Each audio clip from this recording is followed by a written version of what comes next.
ओम शांति।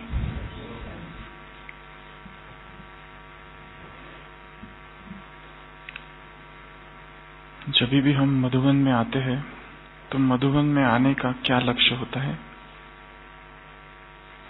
किस लक्ष्य को रखकर यहाँ पर सब आते हैं?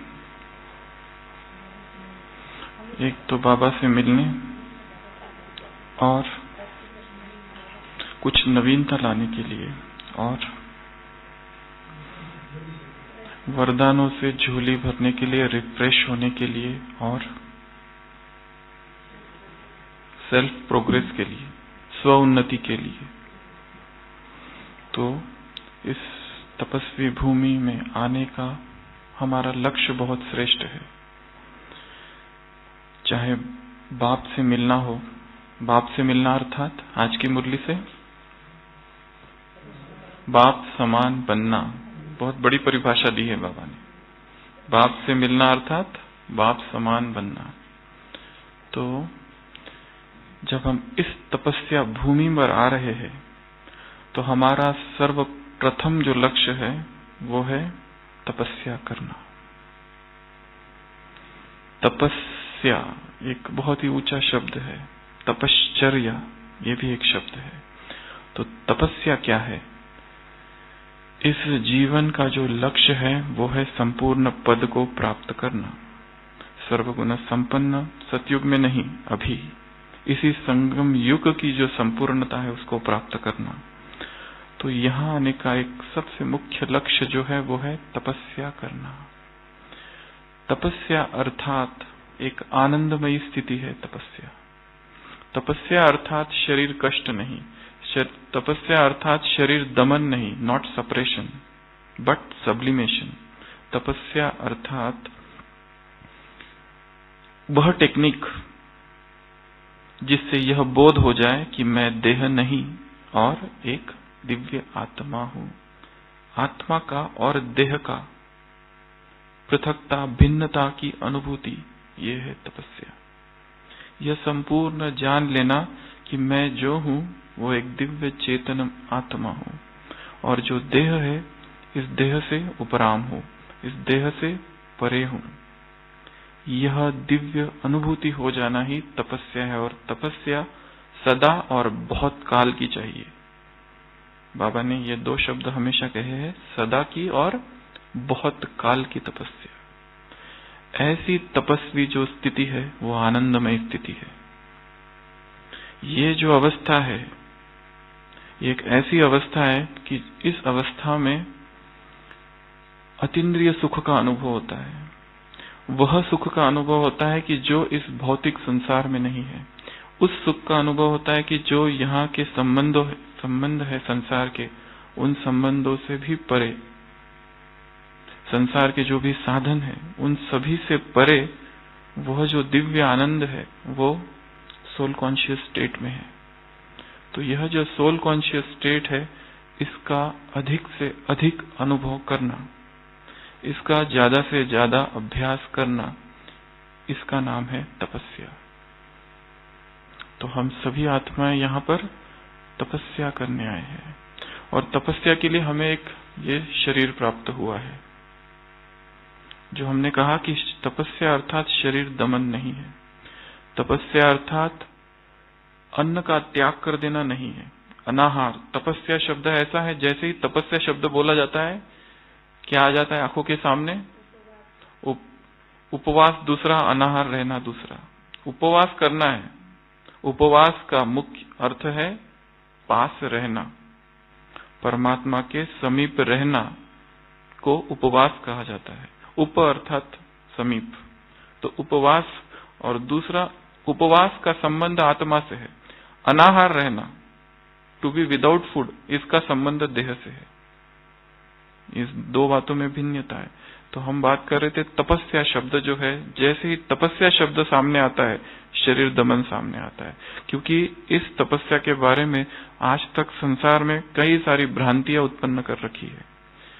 तपस्या कहते ही हठ योगियों की बात सामने आती है, परंतु बाबा जिस प्रकार की तपस्या हमें कहने को कर रहा है वो एक अलग प्रकार की तपस्या है।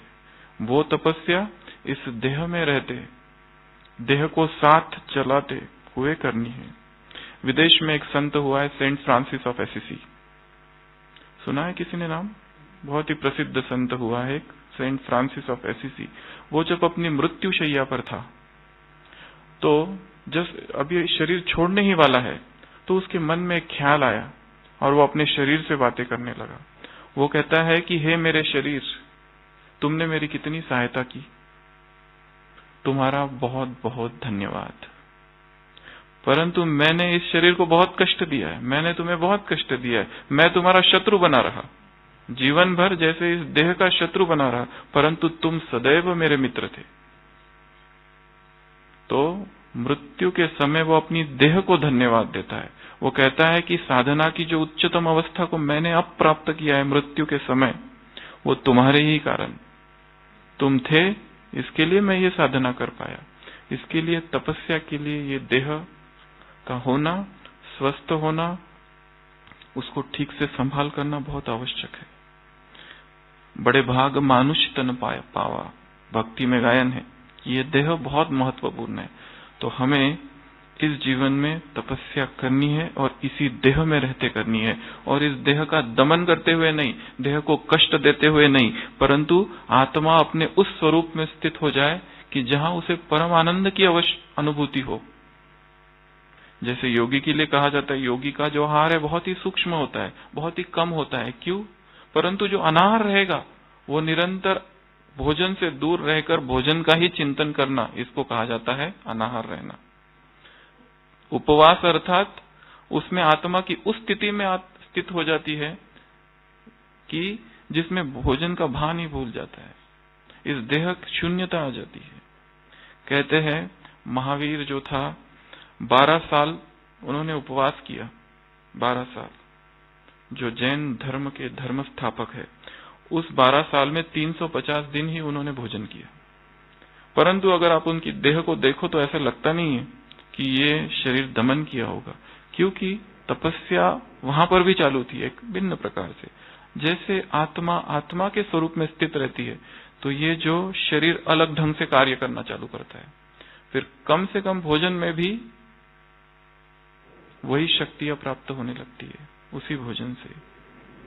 तो तपस्या इतनी सूक्ष्म चीज है कि जैसे जैसे आत्मा तपस्वी बनती जाती है, जैसे जैसे हम अपनी आत्मिक स्वरूप में स्थित होते जाते हैं और लंबा समय उसी स्थिति में स्थित रहने का अभ्यास करते हैं, तो देह में भी परिवर्तन होने चालू हो जाते हैं। जिसको हम कहते हैं मस्ट है, वो मस्ट नहीं रहता है फिर, कि ये बहुत जरूरी है, ये चाहिए, वो चाहिए। ये सारी शरीर की आवश्यकताएं भी वहां कम होने लगती है और आत्मा एक न्यू रियलम, न्यू होराइजन में प्रवेश करती है, एक नए क्षितिज का दर्शन करती है। तो ये जो लक्ष्य है, लंबा समय, दीर्घकाल, चिरकाल तपस्या करते करते एक ऐसी अनुभूति होती है आत्मा को कि जिसके लिए देह मात्र जैसे एक साधन है, इसमें मैं आत्मा रह रही हूं और इसी देह में रह के मुझे संपूर्ण बनना है, बस यही धुन लग जाए। तो ये जो अवस्था है तपस्या की अवस्था है।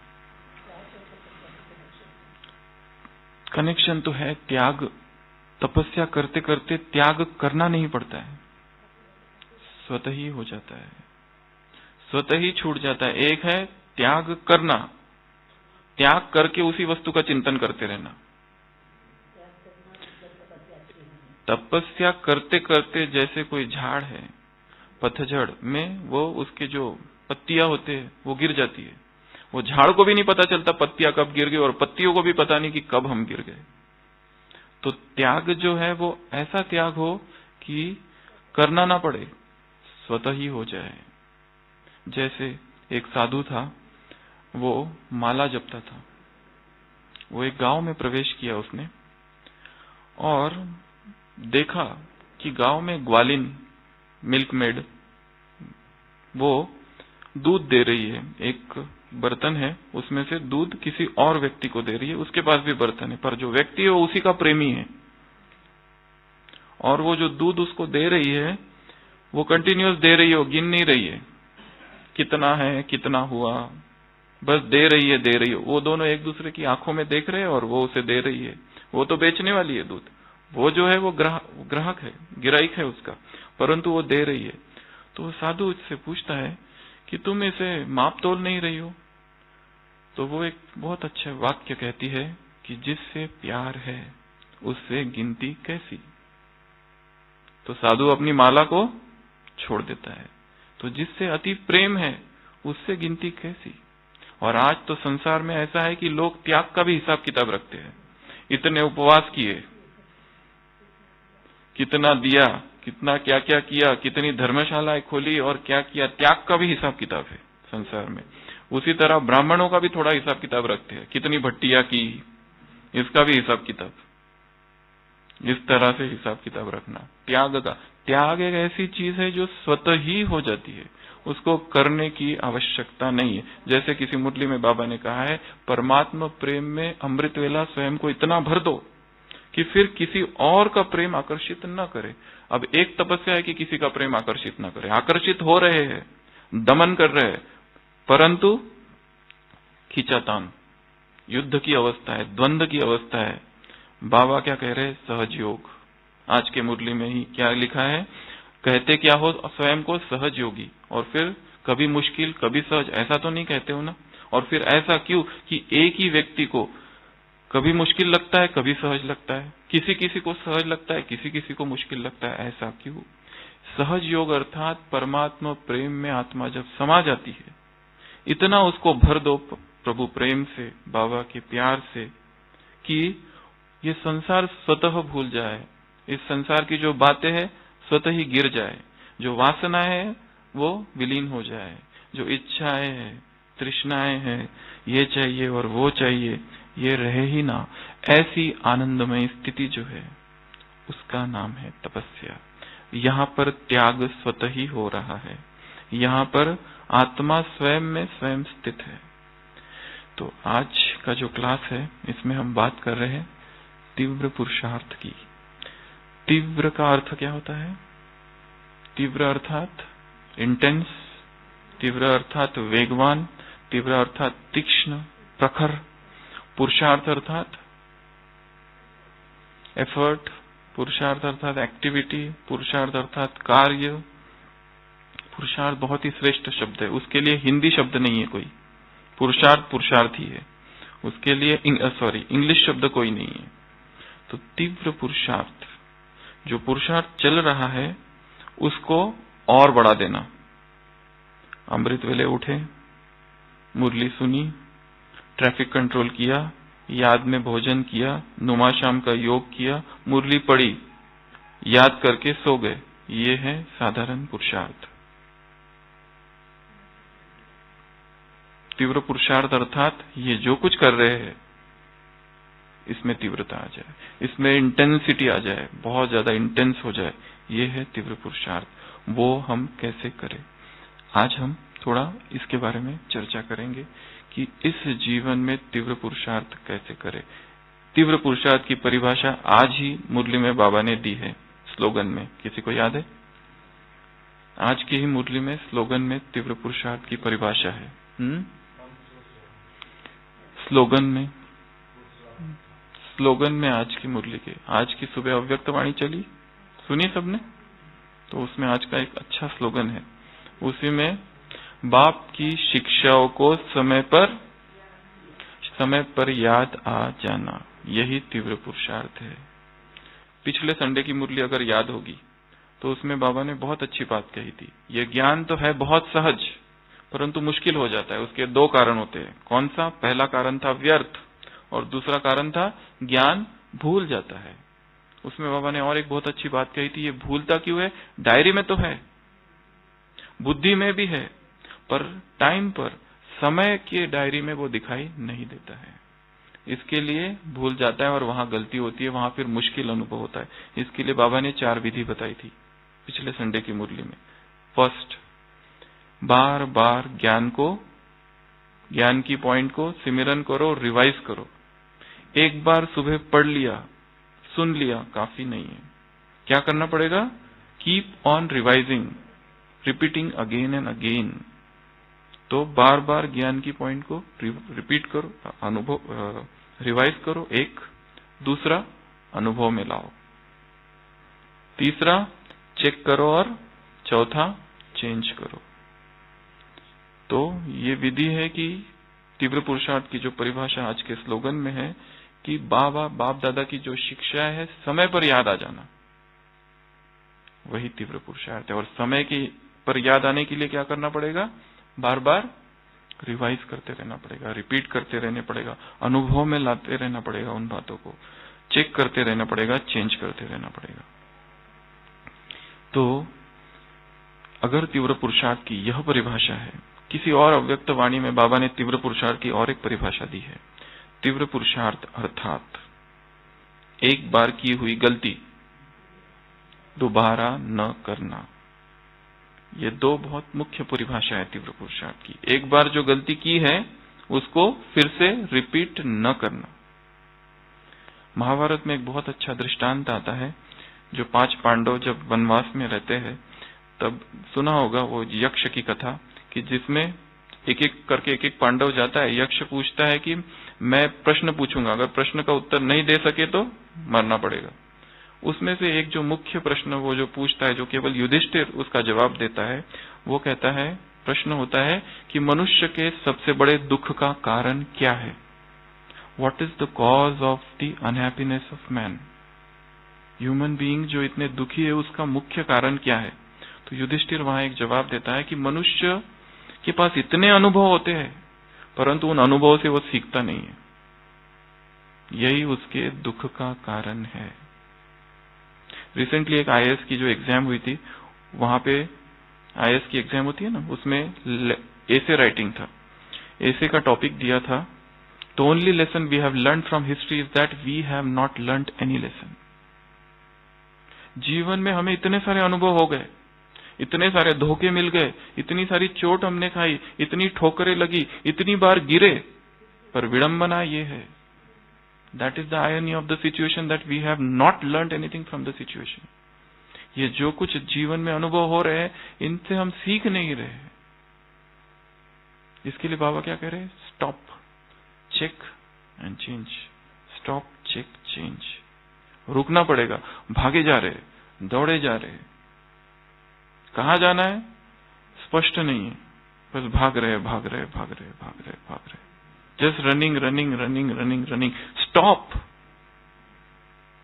ये पुरुषार्थ के मार्ग की भी बात कर रहा हूं मैं, केवल संसार की बात नहीं। ये जो हमारा दिव्य, ये जो जीवन है अलौकिक, इस अलौकिक जीवन में भी हम चल रहे, आगे बढ़ रहे, परंतु जाना कहां है? वो यहां जब मधुबन में आते हैं तो थोड़ी सी स्मृतियां जागती है, फिर से अपने कार्य क्षेत्र में जाते ही वहां फिर से विलीन हो जाता है। स्मृति और विस्मृति का सारा खेल है। यहां आ गए तो स्थिति बहुत ऊंची है। क्यों? क्योंकि सारी स्मृतियां है, सारी मेमोरीज जाग उठती है, दिव्य गुण जाग उठते हैं, श्रेष्ठ संकल्प आने लगते हैं, अब ये करना है, अब ये करना है, अब ऐसा करना है, परंतु यहां से जाते ही फिर से विलीन हो जाता है। क्यों? स्मृति एंड विस्मृति। इसके लिए विधि है, बार बार बार बार बार रिवाइज करते जाओ। इस ज्ञान को एक बार पढ़ना, जैसे पिछले संडे की मुरली में था, बाबा ने कहा था ये ज्ञान बहुत सहज है, बहुत सारी बातें बताई थी उसके लिए। क्यों सहज है? तो बाबा ने सबसे पहली बात कही थी, क्योंकि टाइम पर आए हो। मेहनत, मक्खन और मनन किसी और ने किया, जो पहले वाले थे उन्होंने ये सब किया, और डबल विदेशियों से मुलाकात। याद है पिछले संडे की मुरली? टाइम पर आए हो, जैसे मक्खन खाने के लिए मेहनत, मनन और मक्खन किसी और ने निकाल के रखा है, आप खाने के लिए आए हो। एक कारण ये सहज है। दूसरा कारण अनुभव। हर एक ज्ञान की पॉइंट नहीं है, पर हर पॉइंट अनुभव है, हर पॉइंट में अनुभव है। तो ये जो ज्ञान है अनुभव है, ये केवल कुछ रटने वाली बात नहीं है। यहाँ हर चीज का अनुभव है, और जो चीज अनुभव में आ जाती है वो सहज है। दूसरा कारण अनुभव। तीसरा कारण, बाबा ये कहानी के रूप में सुना रहे हैं सब कुछ, इस ज्ञान को, इसके लिए सहज है। चौथा कारण, रिपीट हो रहा है। ये हमने पहली बार अनुभव नहीं किया है, कई बार अनुभव किया है, पहली बार संपन्नता को नहीं पाया है, कई बार संपन्नता को पाया है, कई बार आत्मिक स्थिति का अनुभव किया है, उस दिव्य अवस्था का अनुभव किया है कि जिसमें केवल आत्मा का ही ख्याल है, फिर इस देह का भी कितना कम से कम ख्याल है। ऐसी अवस्था का भी अनुभव हमने किया है। तो रिपीट। और एक बात, प्राप्तियां। ये ज्ञान सहज क्यों है? फिफ्थ कॉज, प्राप्तियां है, इसमें बहुत सारी प्राप्ति है। सिक्स्थ, क्योंकि नजदीक का संबंध है। जो नजदीक का संबंधी है वो भूलता नहीं है। बाबा ने ये 6 कारण पिछले संडे की मुरली में कहा था, जिस वजह से ज्ञान और योग क्या है? सहज, परंतु मुश्किल क्यों हो जाता है? एक तो व्यर्थ संकल्प, और दूसरा जो हमने कहा भूल जाना, जिसके बाबा ने निवारण भी बताया था। एक मुख्य कारण था व्यर्थ संकल्प। व्यर्थ संकल्प के हैमर से क्या करते रहते हैं? समस्याओं को तोड़ते रहते हैं। व्यर्थ संकल्प अर्थात उसमें भी बाबा ने कहा था, ये क्यों हुआ, मेरे साथ ही क्यों हुआ, और कब तक होते रहेगा, मुश्किल है। ये सारे चारों संकल्प बाबा ने कहा, ये चारों संकल्प क्या है? वेस्ट। जो आज की मुरली में कहा है व्यर्थ संकल्प, जिसको बाबा ने आज की मुरली में क्या कहा? बातें। बातें, एक तो बातें है या तो बाप है, दोनों एक साथ नहीं रह सकते। बाप है बीज, बातें है वृक्ष। वृक्ष को पकड़ना चाहते हो तो ना तो वृक्ष हाथ में आता है, ना तो बाप हाथ में आता है, और वृक्ष को समाने की शक्ति भी नहीं है। फिर क्या करने लगते? शिकायत। किसकी शिकायत? परिस्थिति और व्यक्तियों की। इसने ये किया, इसने ये किया, इसने ये किया। और फिर यह भी प्रश्न होता है कि मेरे साथ ही ऐसा क्यों होता है? इंग्लिश में एक किताब है वाई मी, बहुत अच्छी किताब है, वाई मी। मेरे साथ ही ऐसा क्यों होता है? मेरे साथ ही ऐसा क्यों होता है? हर परिस्थिति मेरे ऊपर ही क्यों आती है, बाकी लोगों पर क्यों नहीं आती? एक 87 की एक मुरली है, 10 जनवरी 1987 मुरली है, जिसमें इसी तरह के प्रश्न पूछे हैं किसी ने। तो बाबा बता रहे हैं कि बच्चे क्या क्या कहते हैं जब समस्या आती है। तो कहते हैं कि शिव बाबा को क्या पता, वो तो निराकार है, उसको तो अनुभव ही नहीं है। फिर कहते हैं ब्रह्मा के लिए इसको तो लिफ्ट है बाबा की। और जो ब्राह्मण आत्मा है दूसरी, जब कहती है कि ऐसे क्यों परेशान हो रहे हैं, तो उनको कहते हैं तुमको क्या पता, जब तुम्हारे पर आएगी तो तुमको भी पता चलेगा। ये 3 बातें उसमें बाबा ने कही है कि जब ब्राह्मण आत्मा कैसे चतुराई करती है, ये सभी बातें कहती है। बाबा ने आज कहा जब बातें आ जाती है तो फंस जाते हैं उसमें, चक्रव्यूह है, इट्स अ विशियस साइकिल, और वो निकलने की कोशिश करते हैं पर निकल नहीं पाते, ऐसा उसमें फंस जाते। कंप्लेंट कंप्लेंट कंप्लेंट करते करते आधा कल्प से बातें सुनते आ रहे हो। कौन सी बातें सुने आधा कल्प से? आज की मुरली से रामायण, भागवत, महाभारत। जब बातें थी तो बाप नहीं था, अब भी अगर बातें है तो बाप नहीं है। कितनी अच्छी बात कही, बाप को खो देते हो। तब बातें थी, वो भी क्या है, लंबी बातें ही है, तब बाप नहीं था। अब भी अगर बातें है तो बाप नहीं है। एक ही चीज हो सकती है, बाप या बातें। तो हम बात कर रहे थे तीव्र पुरुषार्थ की।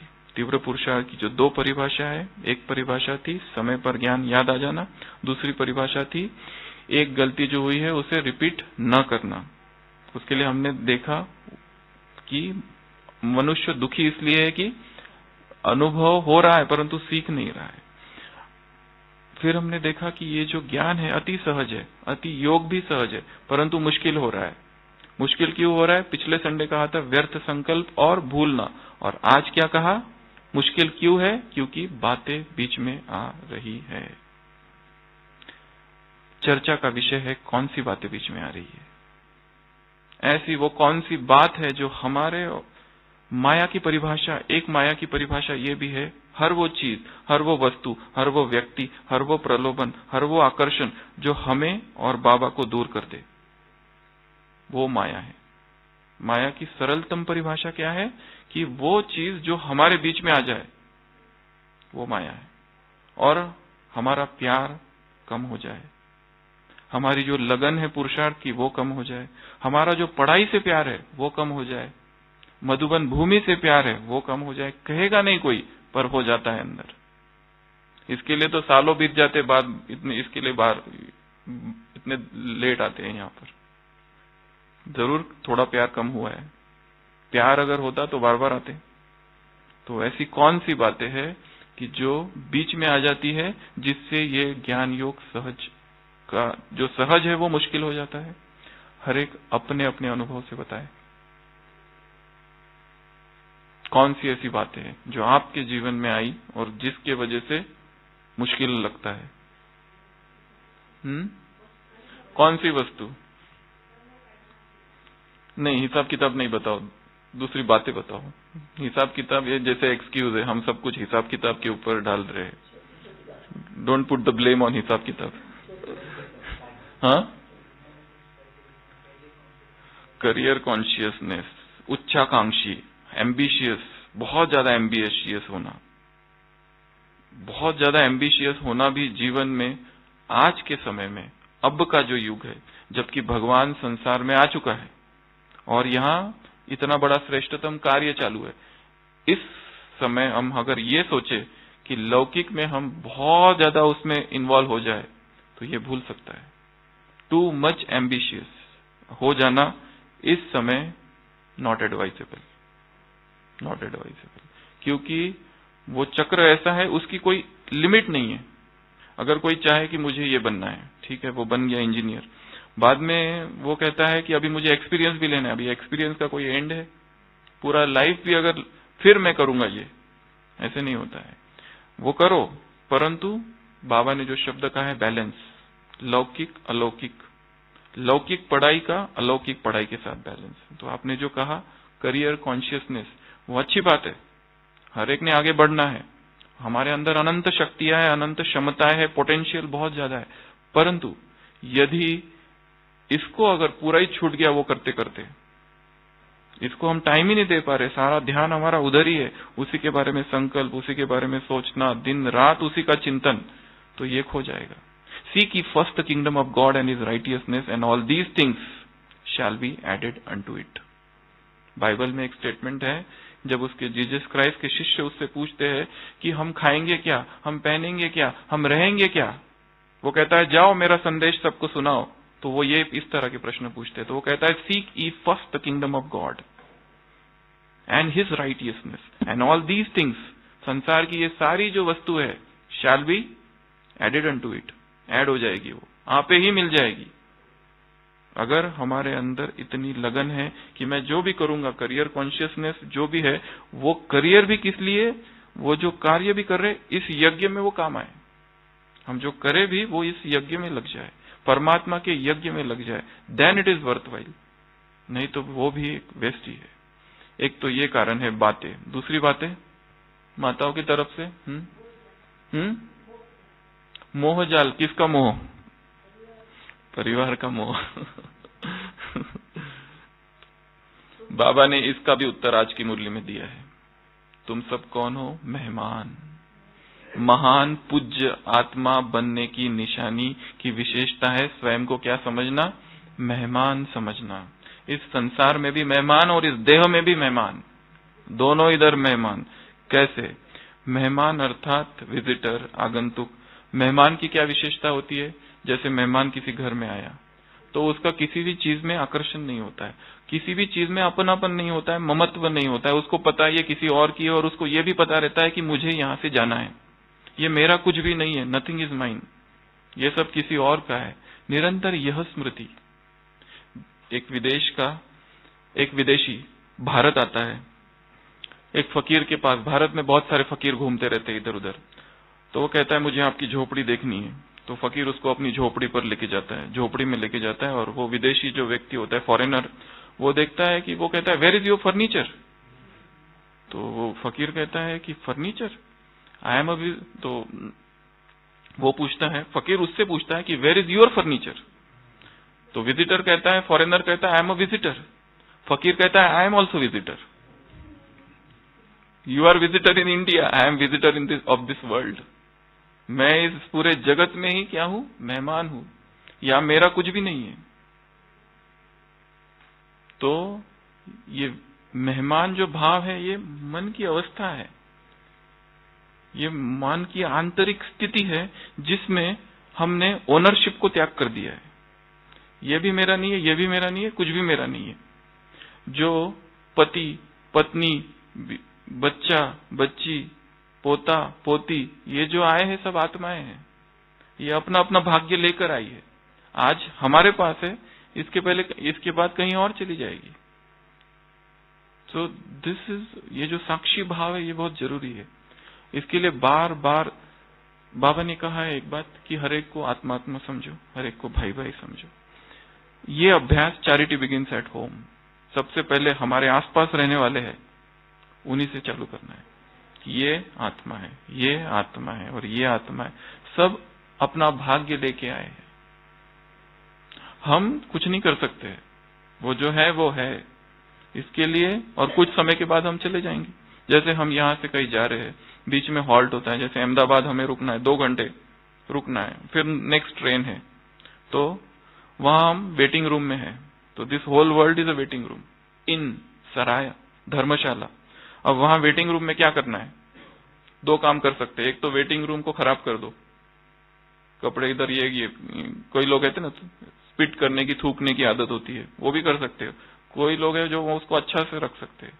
तो ये अगर संसार वेटिंग रूम है, थोड़े समय के लिए हम यहाँ आए। आज के मुरली में कहा गए कि गए, आना और जाना। अभी यहाँ है, फिर जाना है, फिर आना है। ये मेहमान, अर्थात ये मेहमान की परिभाषा है। मेहमान मीन्स अनअटैच्ड। पर ये 1 दिन से नहीं होगा, 2 दिन से नहीं होगा, केवल सोच लेना उससे भी नहीं होगा। ये ज्ञान उतना आसान नहीं है, इसको अंदर अनुभव में लाना कि मैं मेहमान हूं।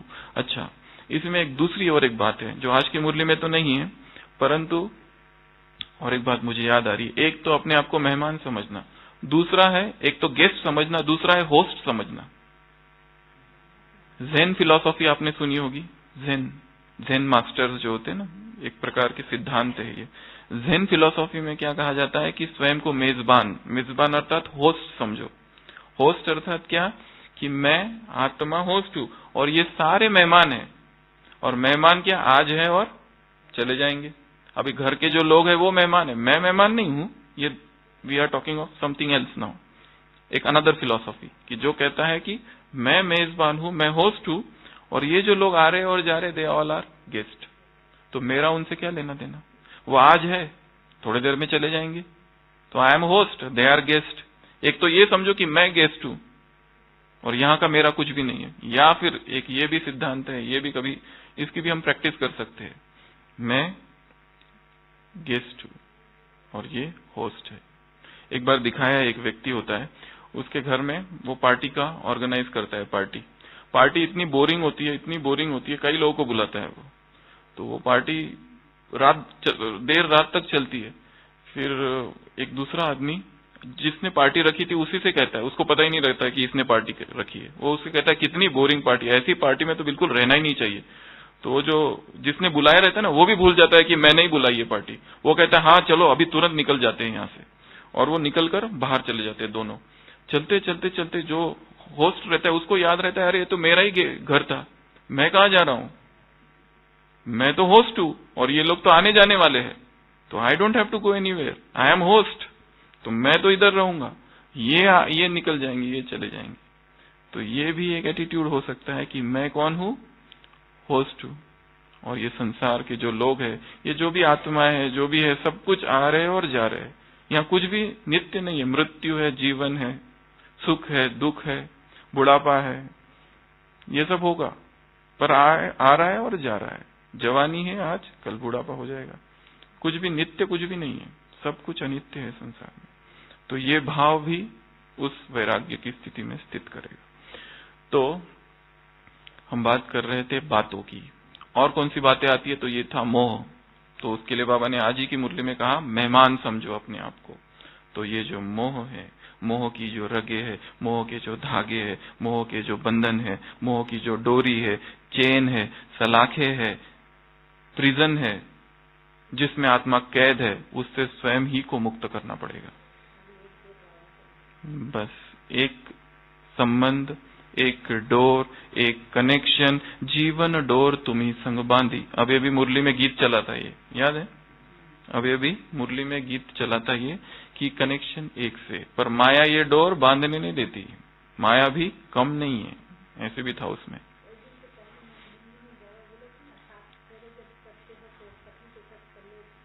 पल्लव, वही मुरली है ये, पल्लव वाली मुरली है। कन्या की जो उदाहरण जो दिया था शुरुआत में ही, वही मुरली। हाँ, तो वो जो डोर उसके साथ रखनी है, वो भी एक तपस्या है। तो ये मोह की बात है। और कौन सी बातें बीच में आ जाती है? एक्सपेक्टेशंस, एक दूसरे से अपेक्षाएं रखते हैं कि ये मेरे लिए ये करे। बाबा ने कहा है ब्राह्मण आत्मा की सूक्ष्मतम इच्छाएं है ये 3-4 इच्छाएं। सबसे पहले एक होती है, संसार के लोगों की इच्छा तो अलग प्रकार की होती है, नाम मान शान और कामनाएं। ब्राह्मण आत्मा की क्या एक्सपेक्टेशंस होती है? सबसे पहले प्यार, उसे प्यार चाहिए। प्यार मांगने की चीज नहीं है, वो स्वतः प्राप्त हो जाता है। प्रेम, लव, एक्सपेक्टेशन ऑफ लव, कि दूसरे मुझे प्यार करे। दूसरा केयर, दूसरे मेरी केयर करे। अगर मैं बीमार पड़ गया, if I fall ill, people should come and visit me. वो आके मुझे देखे, थोड़ी बातें करे। अगर नहीं आते हैं तो अच्छा नहीं लगता है, थोड़ा सा रहता है मन में। हाँ, तो ये एक्सपेक्टेशन सूक्ष्म में बंधी रहती है, अंदर ही अंदर, कि लव, केयर, देन रिस्पेक्ट, कि दूसरा मुझे मान दे, आदर करे। आज के मुरली का वरदान क्या है? रिस्पेक्ट कैसे मिलेगा? रिगार्ड कैसे मिलेगा? दो तो मिलेगा, रिकॉर्ड बनेगा, रिकॉर्ड अच्छा हो जाएगा। जैसे संसार में कहावत है, छोटों से प्यार और बड़ों को रिगार्ड, परंतु तुम्हें क्या करना है? सभी को अपने से बड़ा समझना है। तो क्या है? सबके स्नेही बन जाएंगे। दूसरा, टीचर से मुलाकात। आज की मुरली में लंदन पार्टी, टीचर से मुलाकात। क्या कहा? महान बनने के लिए नम्रचित बनो। नम्रचित अर्थात दूसरों को अपनी सीट दे दो। दूसरों को सीट दे दो तो वो अब सीट से उतरकर तुमको सीट में बिठा देगा। पर हमको चिंता रहती है कि हमने दी और उसने नहीं दी तो नाउ टेल। बाबा ने आज की मुरली में कहा ना, क्या कहा? कि सीट श्रेष्ठ स्थिति, सीट उसे दे दो तो वो स्वतः ही उतर के तुमको दे देगा। तो रास हो जाएगी, डांस हो जाएगा, और जो सबसे ज्यादा संस्कार मिलन की रास यहाँ करेगा, सबसे ज्यादा बाप को सहयोग यहाँ देगा, वो फर्स्ट जन्म में श्री कृष्ण के साथ डांस करेगा। आज की मुरली में अगर आप खुद बैठेंगे तो आपको उतारेंगे। हम बात कर रहे हैं, अगर हमने जगह दे दी पर उसके बाद में उसने दी ही नहीं तो वो तो एक्सपेक्टेशंस, ये भी सारी एक्सपेक्टेशंस। तो दूसरों से सम्मान मिले, रिस्पेक्ट मिले, लव मिले, केयर मिले, अटेंशन सीकिंग बिहेवियर।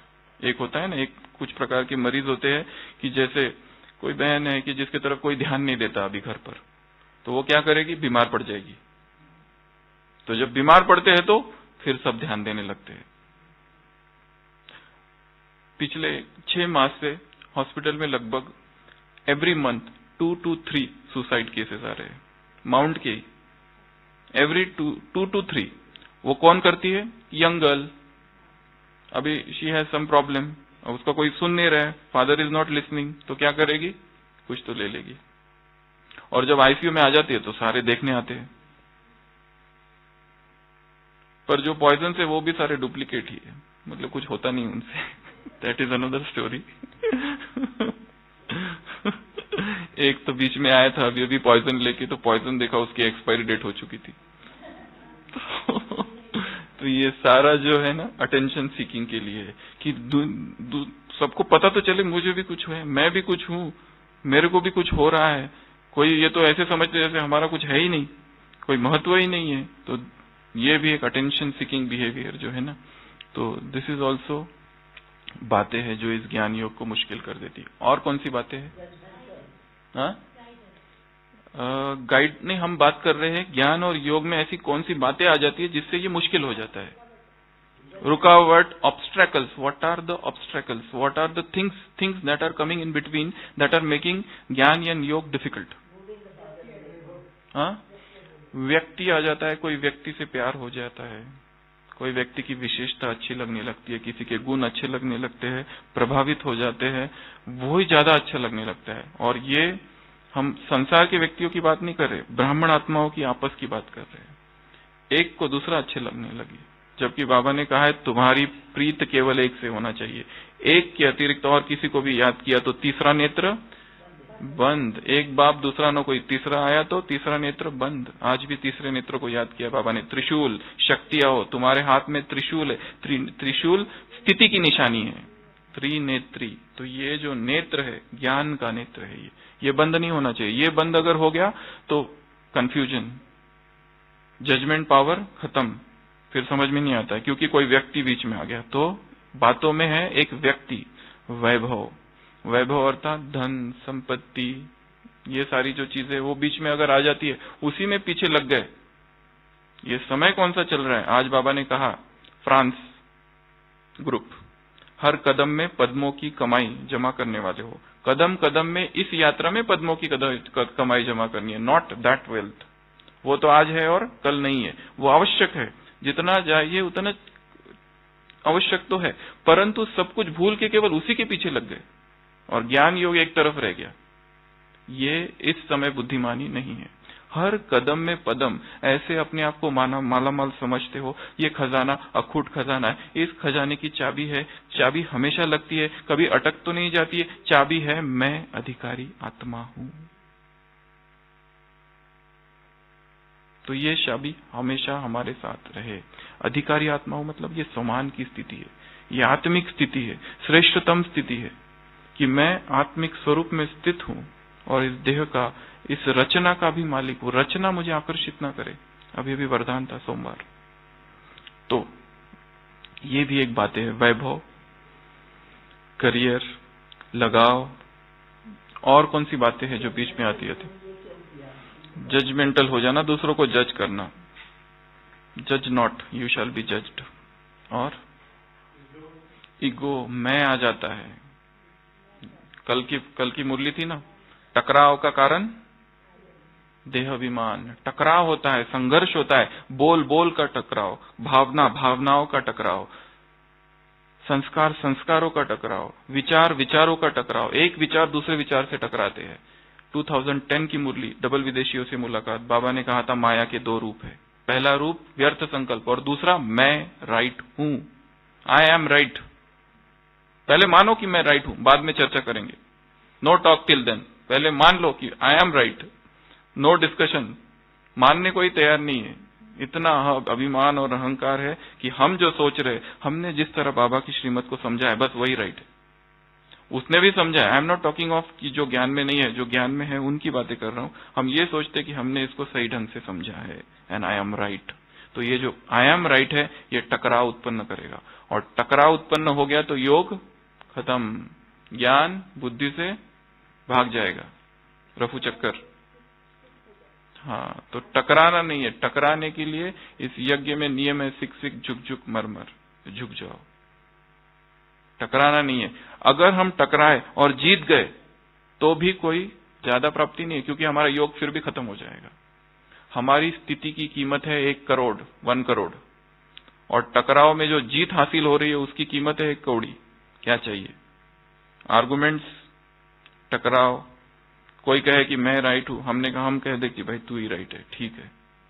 ये मान लेना, ये स्वीकार कर लेना और झुक जाना, दिस इज मोर प्रॉफिटेबल।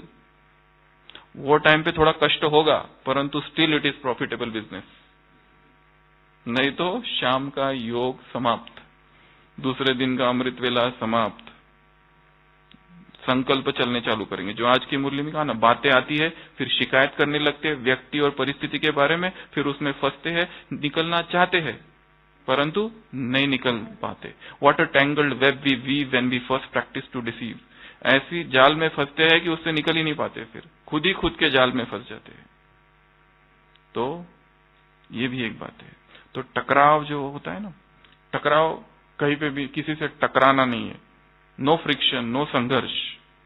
अगर कोई कहता है कि मैं ही श्रेष्ठ हूं तो कह दो कि हो तुम, एक्सेप्ट कर लो, चुप हो जाओ। यहां पर चुप रहना ही बुद्धिमानी है। Truth doesn't need to be proved. सत्य स्वयं सिद्ध है। असत्य के बादल सत्य के सूर्य को ढक नहीं सकते, और परंतु उसके लिए सत्य में विश्वास चाहिए। देयर वॉज वन सन्यासी इन लंदन। एक सन्यासी था कि जिसको मर्डर केस में 22 साल के लिए सजा हो गई। आफ्टर 18 ईयर्स, 18 साल के बाद ये प्रूव हुआ कि मर्डर उसने किया ही नहीं था, किसी और ने किया था, तो उसको छोड़ दिया गया। तो वो कहता है कि मेरी यहाँ अच्छी साधना हो रही है, और वो तो मुझे पहले से ही पता था कि ये तो मैंने कुछ किया ही नहीं इस तरह का, पर मुझे ये भी पता था ये मेरे ही किसी और जन्म के हिसाब किताब है, और यहाँ जेल में अभी मेरी अच्छी साधना हो रही है, और रहने तो 2-3 साल, आई एम कंटिन्यूइंग माय तपस्या। तो हमारे साथ जो भी हो रहा है वो लॉन्ग टाइम का कार्मिक अकाउंट्स आर गेटिंग सेटल्ड। इसके लिए हम ये ड्रामा जो है न्यायकारी है। इस ड्रामा में किसी के साथ कोई अन्याय नहीं हो रहा है। You have to remember this point कि इस ड्रामा में किसी के साथ कोई अन्याय नहीं हो रहा है। ऊपर से दिख रहा है, हम देख रहे हैं छोटी नजर से, ट्यूबुलर विजन, कि ये ऐसा क्यों, ये ऐसा क्यों, ये ऐसा क्यों, बट हमारी विजन बहुत ही छोटी है। पूरा अगर ड्रामा देखे तो बाबा को तीनों काल पता है क्या कहाँ हो रहा है, आदि मध्य अंत। इसके लिए उसके मन में कोई संकल्प नहीं है, उसके मन में कोई हलचल नहीं है। हमारे मन में हलचल है, why this, why this, why this, क्योंकि एक कालदर्शी है या 2 कालदर्शी है ज्यादा से ज्यादा, 3 कालदर्शी नहीं है। हमें 3 काल का दर्शन करना है एक साथ, पास्ट, प्रेजेंट एंड फ्यूचर, तो ही होगा, तो मन में संकल्प उत्पन्न नहीं होंगे। तो तीव्र पुरुषार्थ के इस मार्ग में ये सारी बातें हैं, और तो असंख्य बातें हैं। और भी किसी को कोई बातें हैं तो बताइए।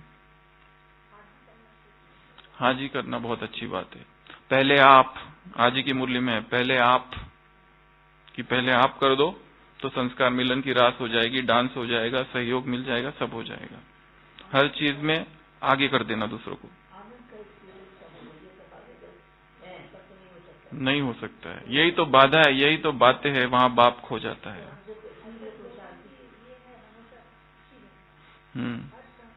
कौन खुश रहता है? हाँ, सत्य जो है, सत्य में तो स्वयं खुशी है ना। सत्य ऐसी चीज है कि हमारा सत्य में विश्वास होना चाहिए। जो बहन जी कह रहे थे ना कि हमारा सत्य में कितना विश्वास है। अगर अच्छा, उदाहरण के तौर पर कोई हम पर आरोप लगा दे कि यू हैव डन दिस, अब हमने किया ही नहीं है, पर वो आरोप लगा रहा है, लगा रहा है, लगा रहा है। अब प्रश्न है क्या किया जाए। हम अपनी बात को नॉर्मल, विदाउट एनी पैशन, आवेश, एंगर कह दे, बस ये है। अगर उसके बाद में भी अगर सब कुछ हो रहा है तो फिर यहाँ पर बहुत सूक्ष्म विचार की आवश्यकता है कि ये जरूर पिछले जन्म का कोई हिसाब किताब है। जैसे हम ट्रेन की बुगी में बैठे हुए, अचानक कोई आता है और गालियां देना चालू करता है और चला जाता है। ना हमने उसे कभी जाना, ना कभी देखा, वो आया, गालियां दी और चला गया। Why this? तो यहाँ फिर वो वाली बात है कि जरूर कुछ ना कुछ है। या अच्छा, और एक दूसरी बात, हमारे सबसे ज्यादा हिसाब किताब किसके साथ है? नहीं, कौन सी आत्माओं के साथ है? ब्राह्मण आत्माओं के साथ। ब्राह्मणों के हिसाब किताब ब्राह्मणों के द्वारा चुकतू होने हैं। जन्म जन्म हमने सबसे ज्यादा किसके साथ बिताए हैं? सतयुग त्रेता ब्राह्मणों के साथ, द्वापर कलयुग ब्राह्मणों के साथ। ब्राह्मण, जब हम राजा थे कभी और किसी दूसरे राज्य पर आक्रमण कर दिया था तो कितने लोग मारे गए थे। जब हम कोई साहूकार थे, किसी की जमीन ले ली थी, वो पूरा परिवार मर गया था। अब वही they have come in our friend circle. किस लिए? जन्म जन्म के हिसाब किताब चुकतू करने के लिए। वही हमारे इंचार्ज, वही हमारे junior, husband, wife, brother, sister, daughter, son, ये सब कौन है? ये सब वही जन्म जन्म की आत्माएं आई है यहाँ पर। किस लिए? हिसाब चुकतू करने के लिए। एक तरफ तो भगवान मिल गया, पर साथ में हिसाब किताब भी है। इसकी तो बहुत खुशी है, पर इसका बहुत दुख है। तो दुख नहीं होना है, ये हिसाब चुकतू हो रहे। जब भी बाबा ने कहा ना, इनको क्या समझो? पेपर समझो। ब्राह्मण परिवार से आने वाली जो समस्या है, एक मुरली है 69 की एक मुरली है, जिसमें बाबा ने कहा कि ब्राह्मण परिवार से भी सारे पेपर आएंगे। पर उनको क्या समझना है? पेपर नहीं समझना, और उनको परिस्थिति या प्रैक्टिकल बातें नहीं समझना, पेपर समझना। हर चीज को जो हो रहा है उसको पेपर समझना, ये सोचना कि क्लास आगे बढ़ रहा है, सेकंड थर्ड समझ रहा है, ये अनुभवी बनाने के लिए आ रहा है, क्योंकि ये पेपर से पास करने के बाद हम बहुत शक्तिशाली बन जाएंगे। फिर समझना विघ्न विनाशक की जैसे डिग्री मिलने वाली है, university of hard knocks. This life is a university of hard knocks. यहाँ बहुत ठोकरे है, तो यहाँ से डिग्री जो मिल जाती है ना, तो वी आर मोर पावरफुल।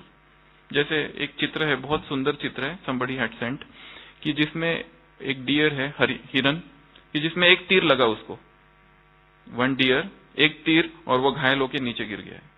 ऐसे नीचे दिखाया हुआ है जैसे रो रहा है। वही हिरन कुछ समय के बाद बहुत सारे तीर लगे हुए हैं, एंड इट इज स्टैंडिंग, पूरा कुछ भी नहीं हुआ है उसको। ये है मैच्योरिटी, स्पिरिचुअल मैच्योरिटी, कि पहले किसी ने कुछ कह दिया, घायल, किसी ने कुछ खराब व्यवहार कर दिया, घायल, 2 दिन तक डिप्रेशन, ऐसा इसने क्यों बोला, किसी ने कह दिया अरे ये क्या है, ऐसा होता है क्या। फॉर एग्जाम्पल, जैसे मधुबन में कोई आया, कोई माता ने बहुत सेवा की, 2 मास सेवा की, और अभी जा रहे, और किसी ने कह दिया क्या बस खाए पिए और चल दिए। It's very hurting. और बोल दिया तो उसको कितना, तो ये जो अवस्था है ना, ये सबसे इम्यून हो जाना, किसी के बोल और किसी के व्यवहार से ऊपर निकल जाना, ये तब होगा, आत्मिक दृष्टि होगी, और उसको भी हम आत्मा देखेंगे, क्योंकि दूसरी आत्माएं जो कर रही है उसके ऊपर हमारा कोई कंट्रोल नहीं है, वो अपने संस्कार अनुसार कर रही है, संस्कारों के वश है, तो हमारी उनके प्रति शुभ भावनाएं और शुभकामनाएं ही रहे। कोई दुर्भाव किसी के प्रति हमारे मन में ना उत्पन्न हो जाए कि इसने ऐसा क्यों कहा। तो जो ये पिक्चर बताया ना, फर्स्ट उसकी स्टेज थी कि किसी ने एक तीर लगाया और घायल, पर अभी वही इतनी शक्तिशाली हो गया है वो हिरन कि बहुत सारे तीर है, but it is still standing like this. तो this is known as spiritual maturity, आध्यात्मिक परिपक्वता, कि जिसमें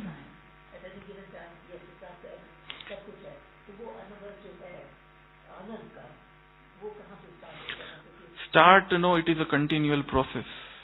सब कुछ करते हो, ऐसा कभी टाइम नहीं आएगा कि you will get time and you will be doing it, never. You have to do it now and here. बाकी आती रहेगी, परंतु they should not interfere in our. Why? क्योंकि इसके लिए कहा ये पढ़ाई बहुत आवश्यक है, इस पढ़ाई में इतना अटेंशन चाहिए। 18 जनवरी की मुरली सबने सुनी है, क्या कहा बाबा ने? पढ़ाई में अटेंशन, पढ़ाई में रुचि, hobby, attention and interest. There are 3 words in that Murli, hobby, attention and interest. Hobby के लिए बाबा ने कहा शौक, रुचि और अटेंशन पढ़ाई में चाहिए। इस पढ़ाई को छोड़कर और किसी सब्जेक्ट में अटेंशन ना हो, और किसी बात में बुद्धि बिजी ना हो। नाउ द क्वेश्चन इज, संसार का जो आकर्षण है, one of the reasons for that, जो भी चीज ट्रांजिएंट होती है, क्षणभंगुर होती है, क्षणिक होती है, ट्रांजिटरी होती है, उसी में आकर्षण होता है। Why the world is so attractive? Because everything is transitory. Actually हम कहते हैं ट्रांजिटरी है करके भूल जाओ, क्षणभंगुर है, परंतु the very reason for its attractiveness is its transitoriness. उसमें इतना आकर्षण का कारण ही उसकी क्षणभंगुरता है। संसार में जो क्षणिक है उसी का आकर्षण ज्यादा है। जैसे कोई कुरूप है, कुरूप का कोई आकर्षण नहीं है, सुंदर का आकर्षण बहुत है, क्योंकि वो सुंदर हमेशा सुंदर नहीं रहने वाला है। जो फूल एकदम खिला हुआ है वो अभी सुंदर लग रहा है, पर कुछ समय के बाद में वो नहीं रहेगा, परंतु जो पत्थर है वो पत्थर ही रहता है, उसका आकर्षण नहीं है। तो this is an irony of the situation, कि एक तरफ तो हम कह रहे हैं कि संसार क्षणभंगुर है, ट्रांजिटरी है, इसके लिए seek the permanent, but the very reason for attractiveness of the world is its transitory nature. तो ये संसार ऐसा हमको खींचते रहता है। Now your question still stands, कि इतना हम पुरुषार्थ कर रहे हैं, इतना हम एफर्ट्स कर रहे हैं, परंतु उस संसार का आकर्षण बहुत ज्यादा है। ये कोई केवल वहां रहने वालों की बात नहीं है, सबकी बात है, चाहे यहां रहो चाहे वहां रहो, उससे इसका कोई फर्क नहीं पड़ता है। कोई यहां रहकर भी संसार में रह सकता है, कोई वहां रहकर भी यहां रह सकता है। जहां हम रहते हैं वहां पर हम सृष्टि वहीं पे तैयार करते हैं। द थिंग इज कि we will have to come to a realisation एक अनुभव कि हमने इस ज्ञान को समझा नहीं है। Actually this is a direct blow to our eye. हमारा जो मैं है उसको ये सीधा आघात है कि हमने इस ज्ञान को अभी तक पूरा समझा नहीं है। हमने वो सारे अनुभव अब तक कुछ भी नहीं किए हैं। First come to this realization कि we are nowhere and then the new efforts will start. हम अगर ये सोचते रहे कि हमने बहुत पुरुषार्थ कर लिया, हमने बहुत आगे निकल गए, हमने ये भी कर लिया, हमने वो भी कर लिया, एक यह अनुभव कि हमने अभी तक कुछ भी नहीं किया, तो इससे एक थोड़ा सा ये आएगा कि अभी कुछ करना है। हमने जो अनुभव किए वो कुछ भी नहीं है। हमारे पास जो ज्ञान है बहुत कम है। ज्ञान तो विशाल है, बाबा ने दे चुके हैं, परंतु क्या हमने एक एक पॉइंट का, एक एक शक्ति का, एक एक गुणों का, आज की मुरली में फर्स्ट पैराग्राफ स्टार्टिंग, एक एक गुण और एक एक शक्ति को सामने रखो और चेक करो कि इसके स्वरूप बने हैं। ज्ञान तो है। बाबा ने एक मुरली में यह भी कहा है, बाप दादा पॉइंट्स क्या सुनाएगा, बाप दादा से भी ज्यादा पॉइंट्स तुम लोगों के पास है, अब पॉइंट बनो। 87 की एक मुरली है जिसमें बाबा कह रहे बाप दादा क्या पॉइंट सुनाएंगे, अब बाप दादा से भी ज्यादा पॉइंट्स तुम लोगों के पास है। नहीं, ये वाली पॉइंट दूसरी है। तो पुरुषार्थ बहुत कर रहे हैं, efforts are we are doing, परंतु वो संसार का आकर्षण इसलिए है कि अब तक वह वैराग उत्पन्न नहीं हुआ है संसार के प्रति। अब तक बहुत राग है, अब तक बहुत आकर्षण है, जैसे कि उसको हमने दबा के रखा था, वो गया नहीं है, इट इज स्टिल देयर। हाँ, तो उपराम हो जाओ और नहीं बनेगा। तो यहाँ पर जो बात है वो है सेल्फ चेकिंग की। कम टू द रियलाइजेशन की सबसे पहले इतनी सूक्ष्म ये चेकिंग है। ऊपर ऊपर से अगर दिख रहा है सब कुछ ठीक है, मतलब उधर भी अमृत वेला कर रहे हैं, मुरली क्लास जा रहे हैं, सब कुछ सेवाएं भी बहुत अच्छी कर रहे हैं, परंतु एक इंटरनल पुरुषार्थ जो है that is an entirely different domain, कि जिसमें ये चेकिंग आवश्यक है कि एक एक गुण का, एक एक शक्ति का, एक एक प्राप्ति का कितना अनुभव अंदर हो रहा है, या फिर अशरीरीपन का कितना अनुभव हो रहा है। चाहे किसने कितनी भी सेवा की हो, परंतु main thing is how much is the experience of soul consciousness. कितना समय हम उस सोल कॉन्शियसनेस की स्टेज में रहते हैं। अगर ये सोल कॉन्शियसनेस की स्टेज लंबा समय नहीं है तो एक तरफ ये संसार है, एक तरफ हम है, ये आकर्षण करता ही रहेगा, क्योंकि हमने जन्म जन्म इसी संसार में बिताए हैं। The answer is we need to do intense self checking first, then come to the realization that we have not achieved anything much at present, and now I have to begin my journey now anew, everything new. Let me start from today, no matter how many years we are here, no matter whatever we have experienced till now, पर आज से नए सिरे से सब कुछ मुझे चालू करना है। Now take this as a point कि अभी हम मधुबन में आए हैं, तो यहां से जैसे कि एक नया कुछ चालू करके जाना है। क्या नया? Make a planning of that.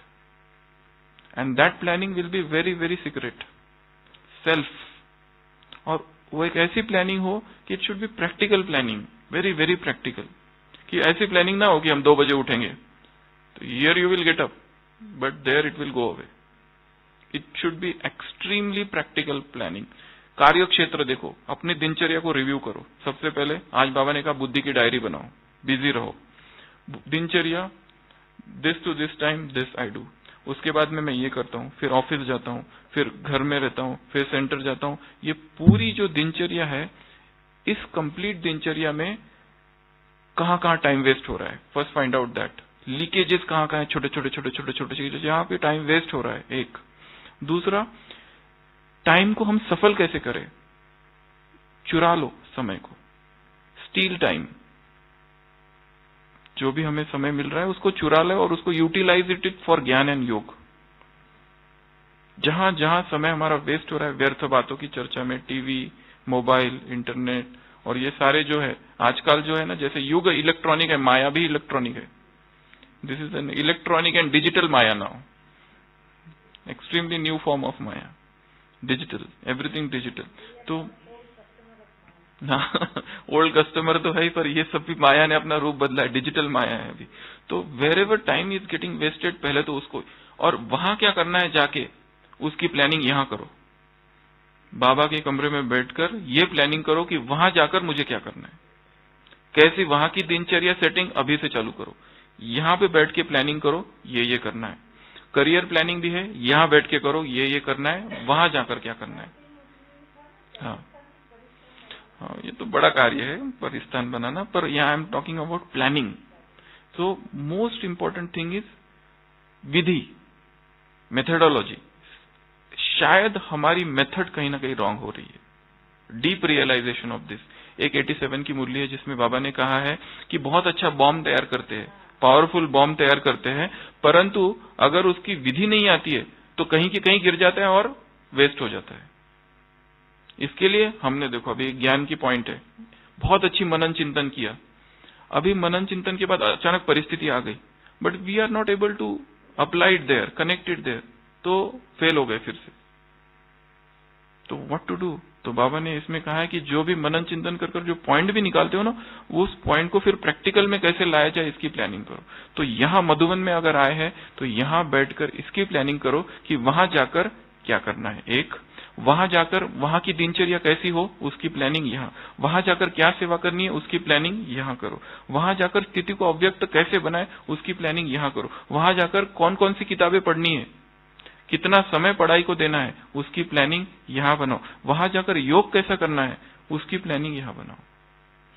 और यहाँ प्लानिंग बनाने के बाद एक बार वहां चले गए और every day come back to Madhuban through mentally come here every day, make it a point once you are there कि हम बाबा के कुटिया में गए, कमरे में गए, हिस्ट्री हॉल में गए, ये 4 धाम जो है ना इसकी परिक्रमा, वहां जाकर रोज इधर आना है अमृत वेले और शाम को। और जो अनुभव यहाँ हो रहा है ये सोच के करना है कि वहां जाकर भी यही अनुभव को कायम रखेंगे। And keep on checking checking checking checking checking. It is just a continuous process. There is nothing like कि एक चीज कह दी है and you got the answer. It is not like that. All answer actually इधर ही है। कोई व्यक्ति, कोई क्लास, कहीं से आंसर मिलने वाला नहीं है। आंसर किधर है? सबकॉन्शियस माइंड में, अवचेतन में आंसर है। केवल हमको परसिस्ट करना है, ढूंढना है उसे, तो वो एक दिन हमारे सामने आ जाएगा। So this is, I will and it here.